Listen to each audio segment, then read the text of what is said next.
السلام علیکم ګرانو دوستانو. نن به زه تاسو ته د کرکټ په هکله باندې یو څو تازه او ډېر مهم خبرونه درکړم چې خاص کار زه به تاسو ته د نجیب زدران مینهوالو ته یو ډېر زبردست او د خوشحالۍ خبر راغلی ده، هغه به زه تاسو سره شریکوم. او دې نه علاوه به زه تاسو ته وایم چې انګلند یو ځل بیا پاکستان نه دغه درېیمه شروریزه لوبه ګټلې ده او یو بدترینه ماتې ورکړې ده.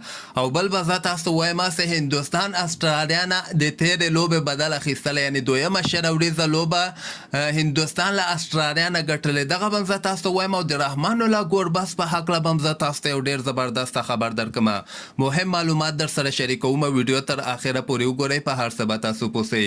راځم اول زه تاسو ته د افغانستان ځوان لوبغاړی نجیب زدران چې کوم داسې ډېر زبردسته فارم کې د نن سبا او یو ډېر د خوشحالۍ خبر نن د نجیب زدران لپاره راغلی ده.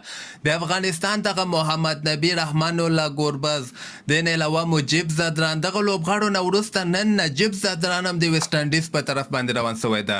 زه به تاسو ته وایم چې نجیب زدران به هم که خیر په کریبین پریمیر لیګ کې هغه باربډوس په نوم باندې کوم ټیم ده کوم کې چې مجیب هم ورته لوبه ترسره کړي د هماغه ټیم کې به که خیر نجیب زدران هم ورته لوبیږي.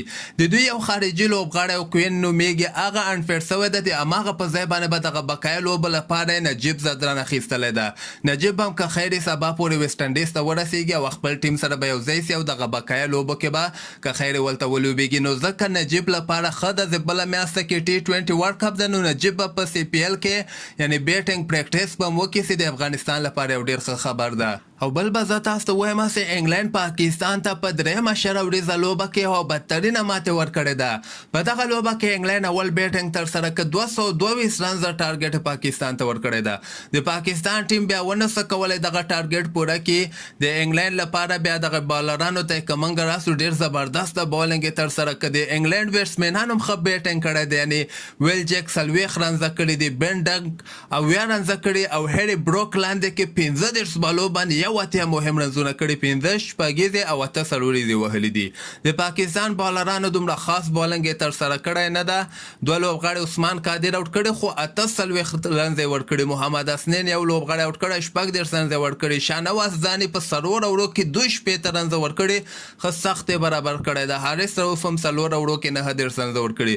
د پاکستان لپاره نن د دوی دغه دوه اوپنران چې کوم دي محمد رضوان او بابر اعظم دغه ناکامه سوي، دواړو 88 رنزه کړي دي او بقایا دغه شان مسعود 15 رنزه کړي او دې نه علاوه خوشدل شاه 29 کړي او نواز 19 کړي. یعنې یو لوبغاړی هم خاص بیټینګ ترسره کړی نه ده. ځکه ما تاسو ته ویلي ول چې د پاکستان لپاره دغه دوه اوپنران چې کوم دي بابر اعظم او محمد رضوان دغه که چېرته زر راوټ سي نو د پاکستان ټیم تحصیل لاندې راځي او هماغسې وسول چې انګلند ورنه په 80 نه زیات رنزو باندې دغه لوبه ګټلې ده. یعنې درېیمه شروریزه لوبه هم انګلند وګټله، نو دغسې د 7 میچو سیریز کې 2 انګلند ګټلي یو پاکستان ګټلی ده.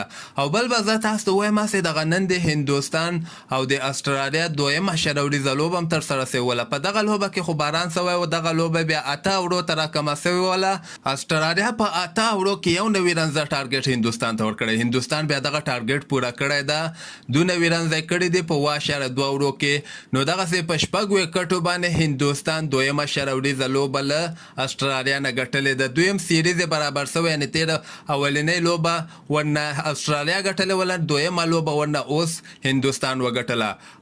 او د نه علاوه به زه تاسو ته د افغانستان رحمان الله ګوربز په هکله باندې مې یو خبر درکړم چې ګوربز خپله دویمه لوبه چې کومه کریبین پریمیر لیګ کې ترسره کړې ده په 26 بالو باندې 52 مهم رنزونه کړي دي، 2 شپږیزې او 2 څلوریزې وهلي دي.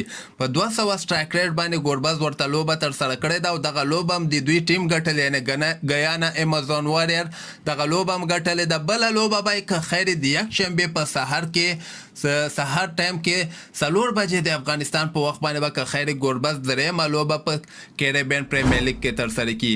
نو همدغسې تازه خبرو لپاره تاسو دغه چینل هم در سره سبسکرایب کولی سئ.